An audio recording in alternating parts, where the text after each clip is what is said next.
तर कर्वेनगर परिसरातील रहिवासी निलेश रामचंद्र चव्हाण याच्या विरोधात वारजे पोलीस ठाण्यामध्ये गुन्हा दाखल करण्यात आलेला आहे। कसपटे कुटुंबीय जेव्हा वैष्णवीच्या मुलाला घेण्यासाठी गेले तेव्हा निलेश चव्हाणने बंदूक दाखवून धमकावल्याचा आरोप करण्यात आला। त्यानंतर कसपटे कुटुंबीय मुलाला न घेताच परतले होते। अखेर या प्रकरणात पोलिसांनी गुन्हा दाखल केलाय। आरोपीचा मागील काही काळापासून कसपटे कुटुंबासोबत कौटुंबिक वाद होता। सध्या पोलीस अधिक तपास करतायत आणि शस्त्र जप्त करण्याची प्रक्रिया सुरू आहे। कलम 351(3) हे शारीरिक इजा करण्याची धमकी देणाऱ्या व्यक्तीला उद्देशून असून शस्त्र कायद्याखालील कलम 30 हे बेकायदेशीर शस्त्र बाळगणं किंवा त्याचा वापर केल्याबद्दल संबंधित आहे।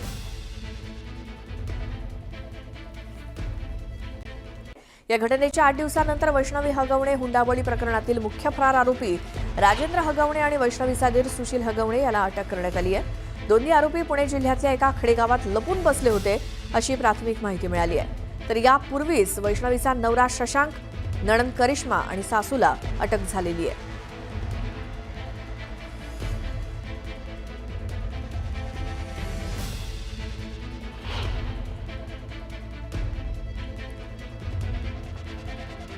तर वैष्णवी हगवणे आत्महत्या प्रकरणामध्ये सासरा आणि दीर या दोघांनाही अटक करण्यात आलेली आहे। हेच ते दोघे आहेत, सासरा राजेंद्र हगवणे आणि दीर सुशील हगवणे। या दोघांना आता पोलिसांनी ताब्यात घेतलंय। याआधी सासू आणि नणंद आणि नवरा हे पोलिसांच्या ताब्यात आहेतच। आता या सगळ्यांची मिळून या आरोपींची कसून चौकशी केली जाईल। अखेर सासरा राजेंद्र हगवणे आणि दीर सुशील हगवणे या दोघांनाही पोलिसांनी आता अटक केली आहे। दोघेही पुणे जिल्ह्यातल्या एका खेडेगावामध्ये लपून बसले होते। वैष्णवीच्या मृत्यूनंतर हे दोघेही फरार झाले होते। याआधीच वैष्णवीची सासू, नवरा आणि नणंद यांना अटक झालेली होती। आत्महत्येच्या 8 दिवसांनंतर सासरा आणि दीर या दोघांनाही अटक करण्यात आलेली आहे। पुणे जिल्ह्यातल्या एका खेडेगावामध्ये ते लपून बसले होते, मात्र आता त्यांना अटक झालेली आहे। आता पोलीस या सगळ्यांचा मिळून कसून तपास करतील, चौकशी करतील नेमकं काय घडलं होतं। आमचे प्रतिनिधी गोविंद वाकडे आपल्या सोबत आहेत। गोविंद, आधी 3 आरोपी तर ताब्यात होतेच, आता तिचा सासरा आणि दीर हे सुद्धा आता पोलिसांच्या ताब्यात आहेत। आतापर्यंत काय काय अपडेट या प्रकरणातले? श्वेता, 16 मे रोजी वैष्णवीच्या आत्महत्येची घटना समोर आली होती आणि त्यानंतर दुसऱ्या दिवशी बावधन पोलिसांनी या प्रकरणी 5 जणांवर गुन्हे दाखल केले होते आत्महत्या प्रवृत्त केल्या प्रकरणी। मात्र 17 तारखेला जेव्हा शवविच्छेदन अहवाल हाती आला पोलिसांच्या, त्यावेळेस त्यांच्या लक्षात आलं की वैष्णवीला ती आत्महत्या करण्यापूर्वी किंवा तिच्या मृत्यूपूर्वी जबर मारहाण झाली होती आणि त्यानंतर पोलिसांनी जे आहे तातडीनं जी सासू आहे वैष्णवीची, तिला, ननंदेला आणि तिच्या पतीला तिघांना अटक केली होती। मात्र 2 जे मुख्य आरोपी होते राजेंद्र हगवणे आणि सुशील हगवणे हे त्याच दिवशी पसार झाले आणि त्या दिवशीपासून आज 8वा दिवस आहे। आतापर्यंत ते पोलिसांना गुंगारा देत होते। काल तपासाची चक्रे वेगाने फिरवल्यानंतर राजेंद्र हगवणेचे भाऊ संजय हगवणे यांना पोलिसांनी ताब्यात घेतलं होतं। त्याचबरोबर सुशीलचे जे मित्र आहेत सुनील चांदरे आणि एक कांबळे नावाचे, त्यांच्याकडे विचारपूस केल्यानंतर या दोघांचा मागमूस लागला। त्यानंतर पोलिसांनी सीसीटीव्ही फुटेज तपासले तर हे 2 जण निर्लज्जपणे तळेगावमध्ये असलेल्या तांबडा पांढरा रस्त्यामध्ये मटणावर ताव मारत होते। जेव्हा संपूर्ण महाराष्ट्र हळहळ करत होता तर तेव्हा हे 2 जण मात्र अशा पद्धतीने खुलेआम फिरत होते।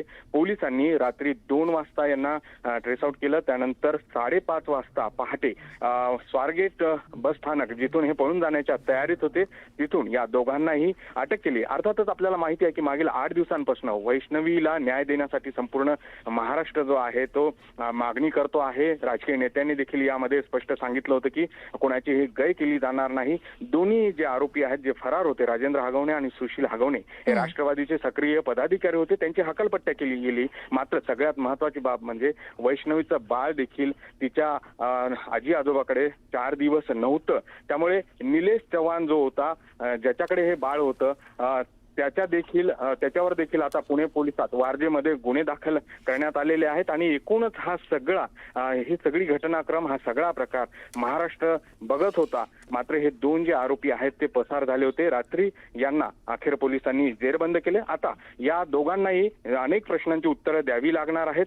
पोलिसांनी जे गुन्हे दाखल केलेले आहेत हुंडाबळीचे, त्यावेळेस ही हुंडाबळी नाही आहे हे आता या सगळ्या कुटुंबांना सिद्ध करावं लागणार आहे. आता न्यायालयीन लढाई जी आहे ते मोठी आहे, मात्र बरं. आधी हे सगळे आरोपी गोविंद जर थोडंसं न्यायालयीन- थांबवते. शिवसेना उद्धव बाळासाहेब ठाकरे पक्षाच्या नेत्या सुषमा अंधारे सध्या आपल्यासोबत फोन लाईनवरती आहेत. सुषमाताई, आपण गेले किती दिवस या प्रकरणाबद्दल बोलतोय, ऐकतोय आणि आता तर तिचा सासरा आणि दीर या दोघांनाही अटक झालेली आहे. आता सगळे आरोपी आहेत पोलिसांच्या ताब्यात. काय आपली प्रतिक्रिया यावर? नाही, अजून सगळे आरोपी ताब्यात आलेले नाहीत ताई. हां हां कारण तिचे कुटुंबीय जरी आता ताब्यात आलेले असले हां तरी ते बाळ हिरावून घेणारा निलेश चव्हाण अजूनही फरार आहे. बरं. निलेश चव्हाणला ताब्यात घेऊन त्याच्यावर मकोका अंतर्गत कारवाई करणं गरजेचं आहे. कारण शस्त्राचा धाक दाखवत त्याने ज्या पद्धतीने ते बाळ पळवण्याचा प्रयत्न केला. विशेष म्हणजे निलेश चव्हाणवर याच्या आधीही वारजे माळवाडी पोलीस स्टेशनमध्ये 376, 307, 323, 324, 384 सारखे गंभीर गुन्हे दाखल आहेत आणि त्याला अजूनही पोलिसांनी ताब्यात घेतला नाही. हा एक भाग. दुसरं असं की कालपासून पोलीस ऍक्शन मोड मध्ये आले, सरकार ऍक्शन मोड मध्ये आलं, असे आपण जेव्हा शब्द वापरतो याचा अर्थ असा आहे की पोलीस 24/7 ऍक्शन मोड मध्ये नसतात. याचा अर्थ असा आहे की आपण सगळ्या माध्यमांनी हा प्रश्न उचलून धरला तेव्हा पोलीस ऍक्शन मोड मध्ये आलेले आहेत आणि असं ऍक्शन मोड मध्ये येणं, त्यांचं हंगामी ऍक्शन मोड मध्ये येणं घातक आहे, ज्यामुळे वैष्णवीचा जीव गेलेला आहे. किंवा नाशिकच्या येवल्यामध्ये काल भक्ती अथर्व गुजरातीचा जीव गेलेला आहे. मला वाटतं पोलिसांनी जरा 24/7 ऍक्शन मोड मध्ये राहणं जास्त गरजेचं होतं, किंबहुना आहे. बरं. म्हणजे पिंपरी चिंचवड पोलिसांकडनं जे काही दुर्लक्ष झालं असं जे बोललं जात आहे त्याचं उदाहरण म्हणजे तिची जाऊ वैष्णवीची जी मयुरी आहे तिच्या संदर्भात सुद्धा 7 महिने झाले तरी न्यायालयात साधं दोषारोप पत्र सुद्धा दाखल केलेलं नव्हतं. मयुरी हगवण्याच्या प्रकरणामध्ये तर पोलिसांनीही दोषारोपपत्र दाखल केलं नाही आणि महिला आयोगानेही कसलीही दखल घेतलेली नाही. सरकारी यंत्रणा म्हणून आपण जे या सासूरवाशीन लेकींच्या पाठीशी उभं राहणं गरजेचं आहे ते उभं राहताना कुठेही दिसत नाहीये. ज्या पद्धतीने पोलिसांनी कारवाई केली, मी कालही माध्यमांशी बोलताना म्हटलेलं होतं की लता हगवणे, राजेंद्र हगवणेंची पत्नी आणि वैष्णवीची सासू या लता हगवणेंचे सख्खे बंधू जालिंदर सुपेकर हे विशेष पोलीस महानिरीक्षक कारागृह महाराष्ट्र राज्य पदावर कार्यरत आहेत. ते पुण्यातही एसीपी पदावर काम करत होते.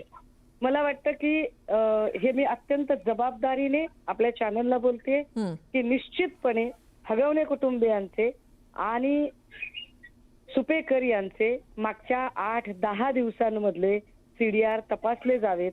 हे सीडीआर तपासल्यानंतरही बऱ्याच अंशी लक्षात येईल की काय हे आरोपी पोलीस अधिकाऱ्यांच्या संपर्कात होते का आणि त्यांच्यामुळे पोलीस यांच्यावर कारवाई करायला घाबरत होते का, हे सुद्धा तपासणं सोपं जाईल.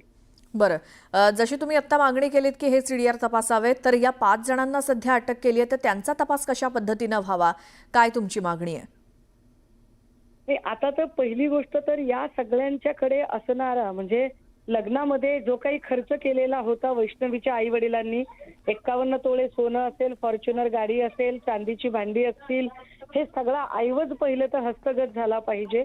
दुसरी गोष्ट, या सगळ्यांवर आता आपण 498 अंतर्गतचे तर गुन्हे आणि सोबतच आत्महत्येस प्रवृत्त करण्यासंदर्भातली कलमं लावलेली आहेत.